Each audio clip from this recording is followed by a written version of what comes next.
The lawyer slid the papers across the scarred oak table like he was dealing the last hand of a bad poker game. His tie was crooked, his eyes tired. "Margaret," he said low, "if the judge leans mother's rights, we might lose." I felt the blood drain out of my face. The fluorescent lights in the Scott County Courthouse buzzed overhead, and somewhere down the hall, a door slammed hard enough to rattle the glass. My hands that had folded linens at Genesis Medical Center for 30 years, hands that had changed diapers and wiped tears, were suddenly shaking like I'd never held anything fragile in my life. Across from me, Caleb didn't flinch. 17 years old, tall and lanky now, shoulders slightly hunched like he was trying to make himself smaller in a world that always felt too loud. His eyes were steady, the same calm gray-blue that used to stare through the living room window when he was 6. He leaned in close, so close I could smell the peppermint gum he always chewed when he was thinking, and he whispered, "Just let her talk, Grandma." For a second I didn't understand what he meant. I wanted to grab him by the shoulders and say, "Talk? Talk is how she left. Talk is how she lied. Talk is how she walked out the door 11 years ago and never looked back." But Caleb didn't blink. He didn't raise his voice. He just sat there like a stone in the river, letting the current rush around him, waiting for it to show what it was carrying. Before we continue, please subscribe to the Her Revenge Sparks channel and write in the comments what time it is where you are watching from now. We might give you a shout out in our next video. Today's shout out goes to Jessica from Ruston, Louisiana, USA. Thank you for being part of this great family. Now let me tell you what happened that day. My throat tightened. I swallowed hard and looked at our lawyer again. "What do you mean we might lose?" He exhaled, rubbed his forehead. "Family court is unpredictable. You're his grandmother. You did the work, you raised him, but biologically." "Don't say it," I snapped, sharper than I meant. My voice echoed off the bare courthouse walls, and I hated myself for it immediately. Caleb's fingers twitched, small, quick, then went still again on his knee. The lawyer held up a hand. "I'm not insulting you. I'm telling you what the other side is going to argue. Sarah's attorney is going to paint you like you kept her son from her, like you controlled him, like you're sitting on money that belongs to the mother." My stomach rolled. I thought of Sarah's face. Makeup perfect, lips glossy, that practiced tremble in her voice the last time she stood on my porch in the rain. "I just want my son back," she'd said, like she hadn't dropped him off in my lap like an unwanted suitcase. Caleb's whisper echoed in my head again. "Just let her talk." The lawyer leaned forward. "We need to stay calm. Let her testify. Let her attorney run his mouth. Don't react." I looked at Caleb. "Is that what you mean?" Caleb nodded once, slow, certain. That's how part 1 started. Right in the middle of the worst moment of my life. Right before the judge walked in. Right before Sarah tried to take what she hadn't earned. But to understand why Caleb's whisper mattered, you need to know what happened the night she left. Davenport, Iowa, smelled like wet asphalt and river wind in late October. The Mississippi was high that week, dark and fast, and the trees along River Drive had started dropping their leaves like they were giving up. I remember because my shoes were still damp from the walk home when I arrived at my son David's house. I'd been working the evening shift at Genesis, folding sheets in the laundry room until my back screamed and my feet went numb, the kind of work nobody notices unless you don't do it. My hands smelled like industrial detergent and bleach, and all I wanted was a cup of tea and my bed. But David had called me that afternoon. His voice tight and strained. "Mom, can you come by tonight? Sarah and I need to talk to you." When I walked into the house on West Locust, the lights were on in the kitchen. The radio was playing low, one of those old country stations that faded in and out when the wind was wrong. And Caleb was sitting at the table with his knees pulled up under him, rocking just slightly. He was 6 then, small, skinny, pale like he didn't spend enough time outside. Sarah stood at the counter, her purse already on her shoulder. At first I didn't even register it. I thought she was headed to the grocery store or the Walgreens on Kimberly to grab something. She used to do that, run out late, come back with a bag of nonsense and a story. But then I saw the suitcase by the back door. My chest tightened. What's going on? David stood near the hallway, arms crossed, face red like he'd been crying or yelling or both. Sarah didn't turn around right away. She kept her eyes on the sink, running water that didn't need to be run. I can't do this anymore, Margaret, she said. I laughed once because my brain refused to catch up. Do what? Make spaghetti. It's Thursday. She finally faced me. Her mascara was already done. Her hair was curled. She looked ready, like she'd been getting ready for hours while Caleb sat there holding his breath. Caleb needs more than I can give, she said, like she was reading it off a card. This house, this life, it's suffocating. I glanced at Caleb. He didn't look at me. He stared at the pattern of the tablecloth, tracing the little squares with his finger. Quiet. Always quiet when the air got tense. Sarah, I said, trying to keep my voice level. You just got the diagnosis. You've barely. Exactly, she cut me off fast. That diagnosis. Autism. Therapy. Appointments. I didn't sign up for this.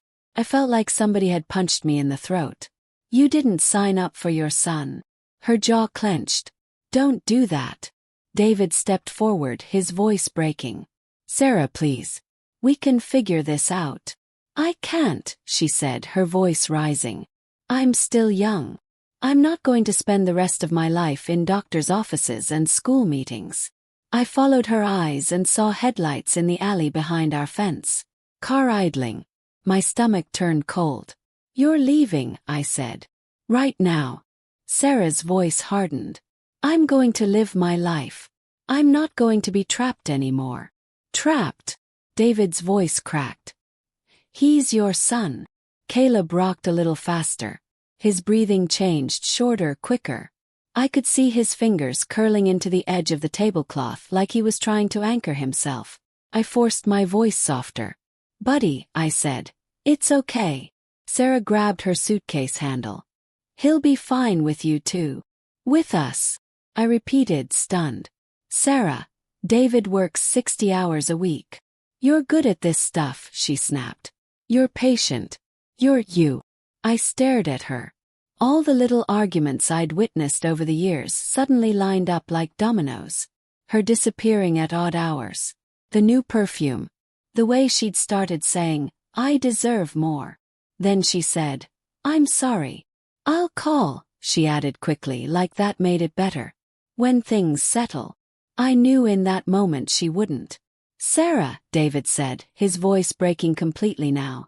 Look at him. He didn't. She walked around the table, kissed the top of Caleb's head like he was a dog she was leaving at the vet, and headed for the back door. Caleb didn't cry. He didn't scream. He just stared at the window where the reflection of the kitchen lights made the dark outside look like a wall. The door opened. Cold air rushed in, smelling like rain and river mud. And then it shut. The radio kept playing, some sad song about losing a girl. David stood frozen, tears streaming down his face, fists clenched at his sides. I stood there, my heart thumping hard in my ears, my hands still wet from the hospital. I remember looking down at them and thinking, how am I supposed to do this? How am I supposed to help raise a child when I can barely keep my own life together? Caleb whispered, barely audible. Mom! David choked on a sob and turned away, covering his face with his hands. I swallowed hard, blinked fast. Yeah, buddy, I said softly. She's gone for a bit. He stared at the window. She'll come back. I wanted to lie. I wanted to say yes, buddy, she's just mad, she'll be back tomorrow. But something in me, maybe the part that had watched too many people in the ER waiting room get promises they never got, couldn't do it. I pulled out the chair beside him and sat down. The vinyl was cold under my legs. I don't know, I admitted, but your dad and I are here. Caleb's eyes flicked to me for half a second, then back to the window. His fingers kept tracing squares. 1, 2, 3, 4, like he could count his way out of the pain. Outside, the car in the alley pulled away. Tires splashed through a puddle. And that was it. That was the moment my life became something I never planned for. David stayed in that house for another year. He tried. God, he tried. But the weight of it, the betrayal, the exhaustion, the sheer impossibility of being a single father while working construction 60 hours a week, it crushed him. I watched my son crumble in slow motion. He started drinking. Not a lot at first, just a beer after work. Then two. Then a six-pack. Then he'd come home and fall asleep on the couch, still in his work boots, while Caleb sat in his room, tracing patterns in his notebooks. I started coming over more. Making dinner. Helping with homework. Taking Caleb to his appointments. David would wake up at midnight, stumble to the kitchen, see me washing dishes and say, "Mom, you don't have to." But I did. Because Caleb needed someone who could be present, and David wasn't there anymore. Not really. The accident happened on a Tuesday morning in February. Black ice on Highway 61. David's truck went through the guardrail and into a ditch. He died before the ambulance arrived. The police said he probably didn't suffer. I don't know if that's true or just something they say. At the funeral, Caleb stood beside me in a suit that was too big for him, staring at the casket like he was trying to solve a puzzle. He didn't cry. He didn't speak. He just held my hand with a grip so tight it left marks. After the service, the lawyer read the will. David had named me as Caleb's guardian. Not Sarah. Me. He'd done it 6 months after she left, like he knew somehow that he wouldn't always be there. So at 62 years old, I became a mother again. The next morning I called in late to work and drove Caleb to school. He sat in the passenger seat with his hands tucked into his sleeves, staring straight ahead. The heater blew warm air that smelled faintly like old dust. When I dropped him off, his teacher pulled me aside. "We need to talk about his evaluation," she said gently. I nodded like I knew what I was doing. I didn't. The weeks after David's death were a blur of appointments and paperwork and bills that seemed to multiply overnight. I spent my lunch breaks on hold with insurance companies. I spent my evenings reading pamphlets from the clinic until the words swam. Social Security survivor benefits. Therapy schedules. AEP meetings. Terms I'd never heard before that suddenly governed my entire life. At church, I sat in the back because I didn't want anyone asking questions. But one Sunday, an older woman named Marlene, she smelled like peppermint and wore a coat that looked older than both of us, pressed a slip of paper into my hand. "Support group," she whispered. "Tuesday nights. Church hall. Coffee is terrible, but the people are decent." I went mostly because I didn't know what else to do. That first Tuesday, I walked into the church hall and got hit with the smell of stale coffee and lemon disinfectant. Folding chairs in a circle. A box of donuts that had clearly seen better days. There were parents there who looked like they hadn't slept in years. A grandfather raising his grandson, a mom with tired eyes and a notebook full of therapy schedules. I sat down and kept my mouth shut. Then, when it was my turn, the words came out anyway. "My name's Margaret," I said, "and my daughter-in-law left. My son died. And I'm raising my grandson." Nobody gasped. Nobody judged. They just nodded like they'd seen this kind of pain before. After the meeting, a man with a Vietnam vet cap, Tom, clapped me on the shoulder. "You got a VFW membership?" he asked. "My husband did," I said. "He passed 12 years ago." "That counts," he said. "We got coffee and we got old guys who know how to fix things. Sometimes that's what a person needs." That's how I ended up at VFW Post 21107 on a Friday fish fry, watching Caleb sit quietly at a corner table with a plate of fries, listening to the hum of old men laughing and arguing about the Cubs like it was life or death. Tom leaned in and said, "You keep every receipt, Margaret. Every letter.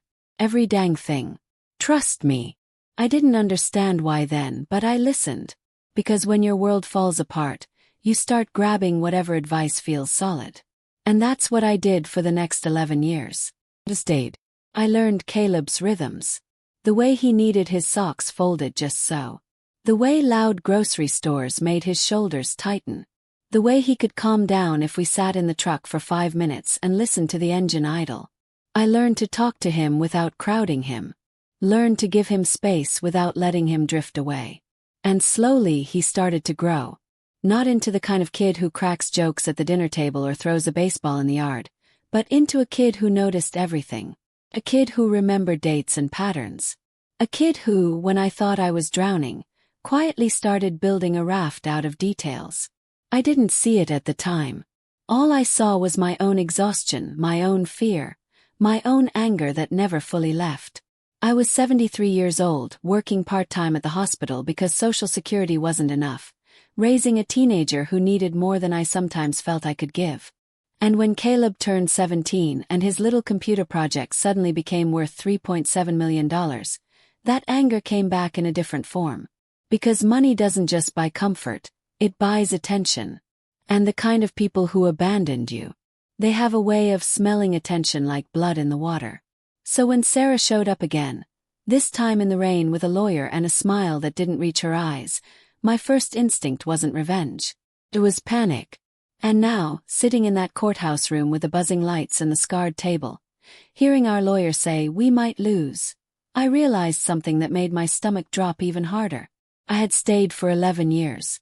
But I hadn't prepared for war. Caleb had. And all he asked of me was one thing. Just let her talk. The first time Caleb's laptop died, it did it quietly. No sparks, no smoke. Just a soft click and a black screen that refused to come back no matter how many times he pressed the power button. It was a Tuesday night in February. Snow piled up along West Locust Street in dirty gray banks, and the furnace was rattling like it might quit any minute. I was at the kitchen table balancing a checkbook that never balanced, while Caleb sat across from me, shoulders hunched, eyes locked on the screen. He pressed the button again. Nothing. He froze. Not panicked, not angry. Just frozen like the world had stopped mid-sentence. "Hey," I said gently. "What's wrong?" He swallowed. "It's not responding." I leaned over, squinting at the screen like that would help. "Maybe it just needs a restart." "I already did that," he said, a little sharper than usual. Then he caught himself. "Sorry." "It's okay," I said quickly. "We'll figure it out." But when I opened the back panel, my heart sank. The thing was held together with mismatched screws and hope. A pawn shop special we'd bought 2 years earlier with cash I'd pulled out of an envelope labeled, "Emergency only." "Can it be fixed?" he asked. I hesitated just a second too long. Caleb noticed everything. "Yes," I said anyway. "Probably." That night, after he went to bed, I sat at the table with the laptop guts spread out like a patient on an operating tray. The smell of burnt dust filled the kitchen. I rubbed my eyes and stared at the cracked circuit board. I didn't have the money for a new one. Not even close. My Social Security check was already stretched thin. Utilities, groceries, Caleb's therapy copays. The roof had a leak I'd been ignoring for 6 months. My car needed new tires. And now this. I thought about my wedding ring still sitting in the jewelry box upstairs. My husband Tom had given it to me 45 years ago. I'd never taken it off until he died. Maybe it was time. But the next day I took my lunch break at Genesis and walked down to the maintenance storage room. The old one, the place where broken monitors and outdated machines went to die. "Margaret," my supervisor said when he saw me digging through a bin. "What are you looking for?" "Anything with a working hard drive," I said. "Long story." He sighed. "Take whatever you want. Just don't tell IT." That night I came home smelling like machine oil and dust. Caleb watched from the doorway as I laid out the salvage parts on the table. "You don't have to do this," he said. "I do," I replied. "Sit." He sat. For 3 hours, we worked in silence except for the ticking of the wall clock and the occasional hum of a truck passing outside. I had no idea what I was doing. I followed YouTube videos on my phone, squinting at the tiny screen, my arthritic fingers fumbling with screws smaller than grains of rice. Then quietly, Caleb pointed. "That one goes there." I followed his finger. He was right. When the screen finally flickered back to life, he let out a breath I didn't realize he'd been holding. "Thank you," he said, and his voice cracked just a little. That was the first time I understood something important. Caleb didn't just like computers. He saw them. Back then, the app didn't have a name. It was just folders and notes and sketches taped to the wall with blue painter's tape. Caleb would come home from school, eat the same peanut butter sandwich he ate every day, then disappear into his room. Sometimes I'd hear nothing but typing. Other times I'd hear him pacing, counting under his breath. 1, 2, 3, 4. "What are you working on?" I asked once, leaning against his doorframe. "A way to make stores quieter," he said. I frowned. "You mean headphones?" "No," he said patiently. "Patterns." He explained it slowly, like he was afraid I'd get lost. The app broke down big, overwhelming places. Grocery stores, schools, bus stations into steps. Visual pat. Gentle reminders. A way to know what came next so the noise didn't take over your head. I didn't understand the code, but I understood the need. I'd seen him shut down in the cereal aisle at Hy-Vee when a kid screamed 2 rows over. Seen his hands shake when the fluorescent lights buzzed too loud. If this thing could help him, maybe it could help someone else too.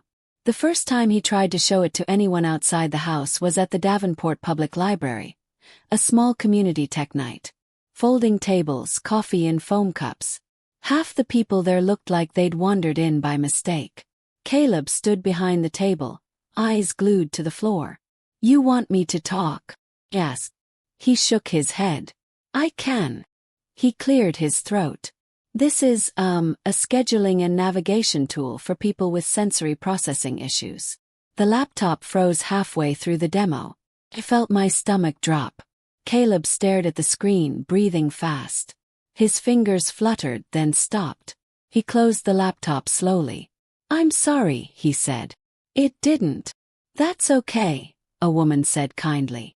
"Technology does that." But I could see it on his face. The disappointment, the way he folded in on himself like he was bracing for impact. That night he didn't touch the app. 2 weeks passed. Then 3. I found him one evening sitting on his bed, staring at his hands. "You quitting?" I asked softly. He shrugged. "Maybe it's stupid." "No," I said firmly. "It's not." He looked up. "How do you know?" I thought about all the nights I'd come home exhausted, my back screaming, my hands raw from chemicals, and still cooked dinner because somebody needed me to.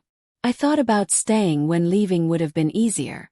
"Because stupid things don't help people," I said. "And this helps you." The next morning I made a decision that scared the hell out of me. I sold my car, a 2006 Toyota Camry with a dented bumper and a check engine light that had been on for 3 years. Ran though. It had taken me to work and to Caleb's appointments and to the grocery store every week for a decade. I sold it for less than it was worth and bought Caleb a refurbished laptop that didn't wheeze when it turned on. When I handed it to him, he stared at me like I'd just given him the moon. "You need the car," he said. "I can take the bus," I replied. "You can't replace time." He hugged me then, awkward, brief, but real. Things changed fast after that. Not overnight, not in some movie montage way. But enough. Caleb refined the app. Gave it a name, Symmetry. Entered a small competition in Des Moines. Didn't win first place but got noticed. A month later, the Quad City Times ran a short piece on page 4. "Local teen develops app for neurodivergent users." I cut it out and taped it to the fridge. Then came the email. Then the call. Then the meeting at a coffee shop near the river where a man in a blazer talked about valuation and user growth like he was ordering lunch. When the number came up, $3.7 million, I felt dizzy. Caleb just nodded. We didn't celebrate. We got a lawyer, a quiet one older than me, wore the same brown suit every time. He talked about structures and protection and said something that stuck with me. "Money doesn't change people," he said. "It reveals them." That night, I opened a file folder and wrote a label on it with a black marker. Caleb. Everything. I didn't know it yet, but that folder would become the most important thing I ever owned. Because a week later, when the certified letter arrived, it wasn't from an investor. It was from Sarah. Sarah didn't knock the first time she came back. She stood on my porch in the rain like she owned the place, like she'd just stepped out for a smoke and finally decided to come back in. Her hair was darker than I remembered. Her coat was clean and expensive looking, The kind of coat you don't wear unless you expect people to notice. I opened the door, and the cold rushed in, carrying the smell of wet pavement and river wind. "Margaret," she said softly. "Can we talk?" Behind me, I felt it before I heard it. Caleb's bedroom door creaking open just a fraction. "I think we've done enough talking for one lifetime," I said. Sarah glanced past me into the house, her eyes moving fast, measuring. "I just want to see him." "He's not a dog," I said. "You don't just stop by." Her jaw tightened. "I'm his mother." That word hit like a hammer. I stepped outside and pulled the door shut behind me. Rain soaked through my cardigan immediately, cold against my shoulders. 11 years, I said quietly. "You don't get to use that word like it's new." Sarah sighed and looked away like I was exhausting. "I wasn't in a good place back then." "You weren't in any place," I snapped. "You left." "I left because I was drowning," she shot back. "You think it was easy being trapped with a child who—" "Stop," I said sharply, my hands curling into fists. "Don't finish that sentence." She pressed her lips together, then softened her voice again. "I'm better now. I've done a lot of work on myself." I almost laughed. Behind the door I heard nothing. That scared me more than noise would have. "You don't get to work on yourself by abandoning your child," I said. "You don't get to show up now and pretend this is some healing journey." Sarah's eyes hardened. "I'm not pretending. I'm reclaiming what's mine." There it was. I opened the door and stepped back inside without another word. Sarah hesitated, then followed, shaking water off her coat like she was settling in. Caleb stood in the hallway, half hidden, his face pale but unreadable. "Hi, sweetheart," Sarah said, forcing a smile. "You've grown so much." Caleb didn't answer. His eyes flicked from her face to the floor and stayed there. Sarah cleared her throat. "I've been thinking a lot about you." "Funny," I said. "We haven't heard from you." She waved a hand. "Margaret, please. I didn't come here to fight." "No," I said. "You came here to look." Her gaze slid toward the kitchen, the hallway, the fridge with the Quad City Times clipping still taped to it. She stopped on that. Her eyes sharpened. "What's that?" she asked. "None of your business," I said. She smiled, slow and thin. "It looks like my son's name." My chest tightened. I felt the shift then, the exact moment curiosity turned into calculation. "I should go," she said finally, stepping back toward the door. "But I'll be in touch." "No," I said, "you won't." She paused at the threshold and looked back at Caleb. "I missed you," she said softly. Caleb didn't move. The door closed. The rain swallowed her footsteps. I leaned my forehead against the doorframe, my heart pounding so hard it made my ears ring. Behind me Caleb spoke, his voice flat. "She's lying." "Turn." "You sure?" He nodded. Her breathing changed. I stared at him. "What?" "When she talks about feelings," he said matter-of-factly, "she breathes faster. When she talks about things she wants, she doesn't." I felt a chill crawl up my spine. The letter from her lawyer arrived 3 days later. Formal, polite, aggressive without ever raising its voice. Ms. Whitmore seeks to re-establish a relationship with her son and address certain financial matters related to his recent business activities. My hand shook as I read it. The words blurred. Financial matters. I called the attorney we'd used for the trust and sat across from him in a small office that smelled like dust and burnt coffee. He read the letter twice, then leaned back in his chair. "She's going after control," he said. "Can she do that?" Yes. He hesitated. That hesitation was worse than any answer. "You're his grandmother," he said carefully. "You did everything right morally. Legally, it's complicated." I swallowed. "Say it." "If the judge prioritizes biological ties," he said, "we could lose decision-making authority over the funds. Not all of it, but enough." My stomach dropped. "After everything." He spread his hands. "Family court doesn't always reward sacrifice. Especially undocumented sacrifice. That night I didn't sleep. I lay in bed staring at the ceiling fan as it clicked unevenly, every sound too loud. I imagined a judge's gavel coming down. Imagined Caleb being forced into meetings with Sarah. Imagined her hands on money she never earned. I dreamed she was smiling while everything I'd built burned down. When morning came, my hands were cold and numb. Caleb sat at the kitchen table, sorting papers. "What are you doing?" I asked. "Organizing," he said. "For what?" He looked up at me, calm, steady. "For court." My chest tightened. "Caleb, this isn't your job. This is adult stuff." He tilted his head. "I'm almost an adult. That's not what I mean." He pushed a stack of papers toward me. Printed emails.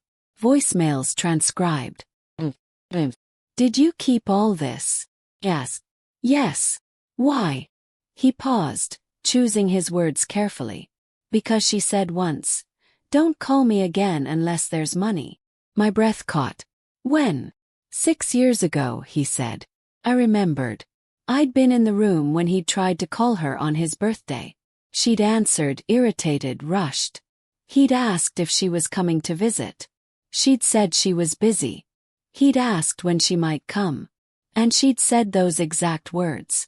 I sat down hard in the chair. Sarah hadn't just abandoned him. She'd taught him something. That people tell the truth eventually if you let them talk long enough. And suddenly, his whisper in the courthouse made terrifying sense.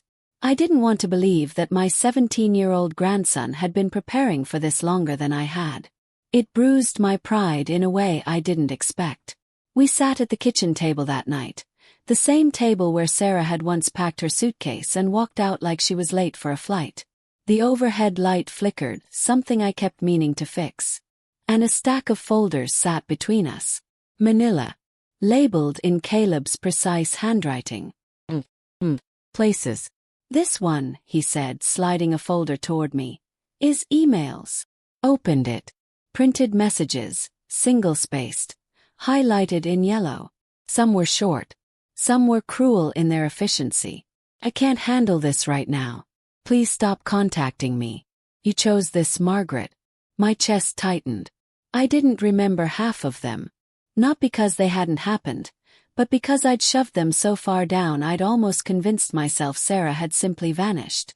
"This one," Caleb continued, tapping another folder, "is voicemail transcripts." "You transcribed them?" I asked. "Yes," he said. The audio was distorted. It was easier to read. I picked one at random. Date: March 15, 2017. Time: 2:32 p.m. Sarah Whitmore. "I don't want this responsibility. Please don't call me again." Closed my eyes.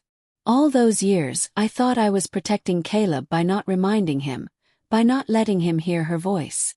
Turns out he'd heard it anyway. "You shouldn't have had to do this," I said quietly. Caleb shrugged. I didn't mind. That scared me. Because it told me something about how early he'd learned not to rely on anyone else. The next few weeks blurred together. Meetings, emails, phone calls that always seemed to end with, "We'll see what the judge says." Sarah's lawyer was good, young, confident. He spoke in calm, reassuring tones like this was all just a misunderstanding that could be smoothed over with the right paperwork. Sarah leaned into that image hard. When we ran into her at a pre-hearing conference room, she wore a soft sweater and no jewelry. She looked tired, fragile. "I just want what's best for my son," she said, dabbing at her eyes with a tissue. I felt my hands curl under the table. Caleb sat beside me, hands folded, eyes on the carpet. Sarah's lawyer smiled at him. "Caleb, we're so proud of what you've accomplished. Your mother has followed your journey from afar." Caleb looked up. "No," he said. The room went quiet. "No," the lawyer repeated, still smiling. "She hasn't," Caleb said calmly. "If she had, she would know my app isn't a game." Sarah stiffened. "It's licensed software," Caleb continued, his voice even. "Used by schools and clinics. Helps people like me. Please don't minimize it." The lawyer blinked. just for a second. I bit the inside of my cheek to keep from smiling. Later, outside in the parking lot, I pulled Caleb aside. "You okay?" He nodded. "She talks too much." "What do you mean?" "She explains herself when no one asks," he said. "People who tell the truth don't do that." I stared at him. He wasn't angry. He wasn't plotting revenge. He was observing a pattern. Still, I almost ruined everything. It happened on a Friday night at the VFW. Fish fry. Long tables. The smell of grease and coffee thick in the air. Tom slid me a soda and shook his head. "She's got nerve." "I know," I muttered. "You could go public," another guy chimed in. "Facebook eats this stuff up." For a moment the idea tempted me. Post the emails. Post the voicemails. Let the town see who Sarah really was. I went home, fired up my phone in my hand. Caleb was at his desk, typing. "I'm thinking of posting something," I said. He stopped, slowly turned around. "That would be a mistake," he said. I bristled. "She's dragging us into court." "Yes," he agreed. "Where there are rules." I exhaled sharply. "I'm tired of rules." Caleb stood up, walked over, looked me straight in the eye. "Grandma," he said, rarely used, always deliberate. "Data only works if it stays clean."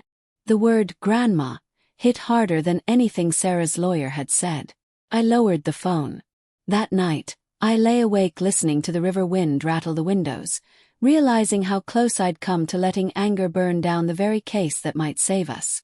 2 days before the hearing, Sarah filed for an emergency motion. Our lawyer called me at work. "They're trying to accelerate." My hands went numb. "Is that bad?" "It's pressure," he said. "They want to catch us off balance." I drove home in a fog, convinced this was the moment everything fell apart. Caleb met me at the door. "It's okay," he said before I even spoke. "How do you know?" "They're rushing," he replied. "That means they're guessing." I sank onto the couch. What if the judge sides with her anyway? Caleb thought for a moment. Then he said something I'll never forget. "Then we'll still have the truth," he said. "And the truth is patient." For the first time since Sarah came back, I felt something loosen in my chest. I still didn't know how this would end, but I knew one thing for certain. Sarah was walking into a courtroom with stories. Caleb was walking in with records. And all I had to do, the hardest thing I'd ever done in my life, was stay quiet. The Scott County Courthouse always smelled faintly of old paper and floor polish. That morning it smelled like sweat and nerves. The courtroom was already half full when we walked in. Local faces. Couple people from church. One of the guys from the VFW sitting in the back with his arms crossed like he was guarding the place. Word travels fast in a town like Davenport, especially when money and family get tangled together. Sarah sat at the opposite table, back straight, hands folded neatly in her lap. Her lawyer leaned in close, whispering something that made her nod at just the right moments. She looked calm, composed, like she belonged there. I didn't. My knee bounced under the table. My palms were damp. Every creak of the wooden benches sounded like thunder in my ears. I kept thinking about one thing and one thing only. I am not his biological mother. That sentence ran through my head like a bad song you can't shut off. The judge entered. We stood. Saturday. The gavel came down with a sharp crack that echoed off the walls and into my chest. Sarah's lawyer went first. He painted a careful picture. A mother who'd made mistakes. A woman who'd struggled. A parent who'd been kept at a distance while her son's life and fortune had grown without her. "She only wants what's best for her child," he said smoothly, pacing just enough to look sincere. "And she believes she should have a say in decisions involving his future." Sarah dabbed her eyes at just the right time. Clenched my jaw. Then Sarah took the stand. She spoke softly, carefully about mental health, about being lost, about finding her way back. "I never stopped loving my son," she said, voice trembling. I almost stood up. I could feel the heat rising in my chest, the words clawing their way up my throat. But I didn't move. I remembered the whisper. "Just let her talk." Sarah talked about birthdays she couldn't quite place, schools she named wrong, therapies she said she supported but couldn't describe. Her lawyer guided her gently, steering her away from details, keeping things broad. Then it was our turn. Our lawyer stood, adjusted his glasses, and asked one simple question. Mrs. Whitmore, when was the last time you attended one of Caleb's therapy sessions? Sarah blinked. Well, it's been a while. How long? She hesitated. Several years. Can you be more specific? She shifted in her seat. I don't recall the exact date. Our lawyer nodded. Do you recall his therapist's name? Sarah opened her mouth, closed it. There were several. A murmur rippled through the courtroom. My heart hammered. The lawyer continued, calm as a man reading a grocery list. Mrs. Whitmore, are you aware that Caleb has a documented allergy to peanuts? Sarah frowned. He never had allergies as a child. Caleb's shoulders stiffened beside me. Our lawyer didn't raise his voice. He didn't need to. Mrs. Whitmore, he said, would you be surprised to learn that his school and medical records list that allergy consistently for over a decade? Sarah's eyes flicked toward her lawyer. Too late. The judge leaned forward slightly. Then Caleb was called. He walked to the stand without hesitation. Hatterday adjusted the microphone with careful hands. Please state your name, the judge said. Caleb Whitmore, he replied. His voice was steady, clear. Sarah smiled at him, hopeful. It didn't reach his eyes. Caleb didn't look at her when he spoke. He looked at the judge. I brought records, he said simply. He handed over a neatly organized stack of documents. Emails, transcripts, logs. Our lawyer guided him gently. Caleb, can you explain why you kept these? Yes, Caleb said. Because consistency matters. Sarah shifted in her chair. Caleb continued, unflinching. On March 15, 2017, at 2:32 p.m., my mother left a voicemail stating she did not want responsibility and asked not to be contacted again. Sarah's lawyer jumped up. Objection. The judge raised a hand. Overruled. Caleb read the words without emotion. No bitterness. No anger. Just truth. The room went quiet. Sarah's face drained of color. Then came the emails. The one where she'd written, "You chose this, Margaret." Then another. And another. Sarah started shaking her head. That's out of context. Caleb tilted his head slightly. There is no context where that statement implies support. I felt tears sting my eyes. Not because she was losing, but because he was standing there. Calm, measured, unbreakable. The judge looked at Sarah. Mrs. Whitmore, do you dispute the authenticity of these records? Sarah opened her mouth, closed it. No, she whispered. The silence that followed felt heavy, earned. When the ruling came, it was almost anticlimactic. The judge denied Sarah's request for control over Caleb's assets, ordered her to cover a portion of court costs, issued a warning about future filings without merit. Sarah stared straight ahead as the gavel fell. It was over. Outside on the courthouse steps, the cold air hit my face like freedom. Sarah walked past us without a word, her heels clicking sharp against the stone. No tears. No goodbye. Just empty space where accountability finally caught up.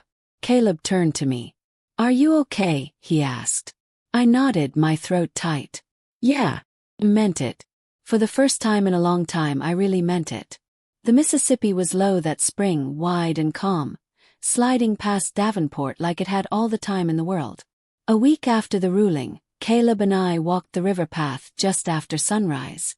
The air was cool enough to sting a little, the kind of cold that wakes you up instead of wearing you down.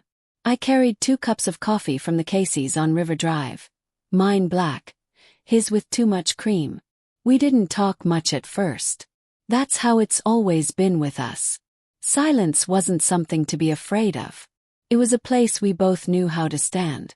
Across the water, the early sun hit the rusted rail bridge, turning it orange for a few seconds before the light shifted again. I watched Caleb walk a half step ahead of me, hands in his jacket pockets, counting his strides without realizing it. "Do you ever think about her?" Yes. He stopped.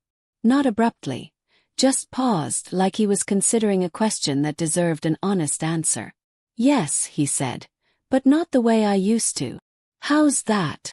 He looked out at the river. "I don't wonder why she left anymore. I only notice that she stayed gone." He nodded. That made sense. We sat on a bench near the bend in the path. A jogger passed us, earbuds in, lost in his own world. Somewhere behind us, a freight train blew its horn, long and low, the sound rolling across the water like a memory. I took a sip of coffee and winced.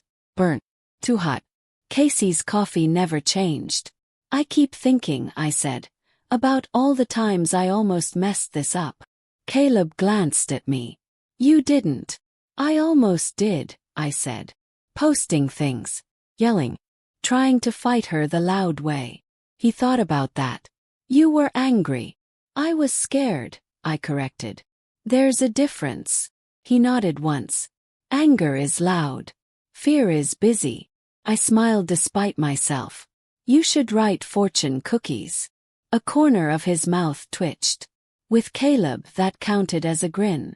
We sat there a while longer, watching the water slide past like it always had. Same river, same town, different weight on my chest. Later that week, Caleb asked if we could use the church hall on Tuesday nights. "For what?" I asked. "A meeting," he said. "For kids like me and their parents." I blinked. "You want to run a support group?" "Yes," he said simply. "There's a need." So we did. We set up folding chairs, made bad coffee, labeled a cardboard box "donations," and stuck it by the door. Caleb talked about routines and tools. I talked about paperwork and patience, about staying when leaving would have been easier. The first night 6 people showed up. The second week there were 12. A month later, Caleb used part of the money from Symmetry to start a small scholarship fund. Nothing flashy. Just enough to help kids like him get the tools they needed without begging for them. When someone asked him why he didn't go bigger, national programs, big press, he shook his head. "This is where I live," he said. "It's enough." One evening, as we locked up the hall, I finally asked the question that had been sitting in my chest since the courthouse. "How did you know?" said. "Back then, when you told me to let her talk." Caleb slipped the keys into his pocket and looked at me. "Because," he said carefully, "people who lie explain themselves. People who tell the truth don't need to." I felt something settle inside me at that. All those years I thought staying meant doing more, working harder, fixing everything with my hands. Turns out staying also meant knowing when not to interrupt. Sarah never came back. No apology. No second attempt. And that was fine. Because family isn't who shows up when there's money on the table. It's who stays when the lights are off, the bills are due, and nobody's watching. I'm 74 now. My back hurts most mornings. My hands shake when I hold a coffee cup too long. But I wake up every day in the same house on West Locust. And Caleb is still here. He's 18. Graduated high school with honors. Got accepted to 3 universities. Chose the one 30 minutes away so he could still come home on weekends. He still eats peanut butter sandwiches. Still counts his steps. Still traces patterns when he's thinking. But he also laughs now. Not often, but when he does, it sounds like something earned. Last Sunday we went to church. Sat in the back like always. Marlene, now 92 and still wearing that same old coat, smiled at us from across the aisle. After the service, Tom clapped Caleb on the shoulder. "You did good, kid." Caleb nodded. "Thank you." On the drive home, Caleb turned to me. "Grandma." "Yeah. Thank you for staying." My throat tightened. Kept my eyes on the road. I didn't have anywhere else to be. He was quiet for a moment. Then he said, "Neither did I." And that, I think, is what love looks like when you strip away everything else. Not grand gestures. Not perfect moments. Just staying. Just showing up. Just being there when the world gets loud and the lights get too bright and the people who should care don't. If this story resonated with you, If you've ever been the one who stayed when walking away would have been easier, I hope you'll take a second to reflect on that strength. Some truths don't need shouting. They just need time.